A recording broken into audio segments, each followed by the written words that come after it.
touring trap. I go to Warren Central High School with the Walker Career Center. And today I really learned how to, do a lot of pitches and actually different ways to do it and how to write a business plan too with my mentor. And I learned about patents, copyright, all that different type of stuff, how to pay for it and who to go to. And the main takeaway was to, just stay true to you, stay true to your idea.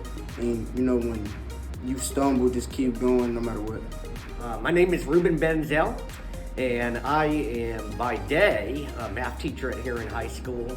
And this is kind of a spin-off of a club that I'm doing, getting students to compete with Innovate Within.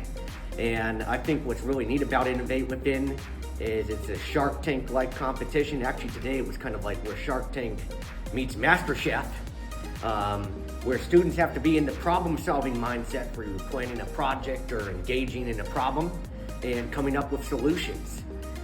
So they don't only just complain on their phone or social media, they develop something, and they're paired with mentors, and they're putting themselves out there. Hi, my name is Erica Willer, starring Point Guard with Indiana Fever. Super happy to be here, listening to these kids' story about their future. Also just mentor them and just giving them advice to also chase their dreams, and you're gonna have bumps and bruises, but keep going.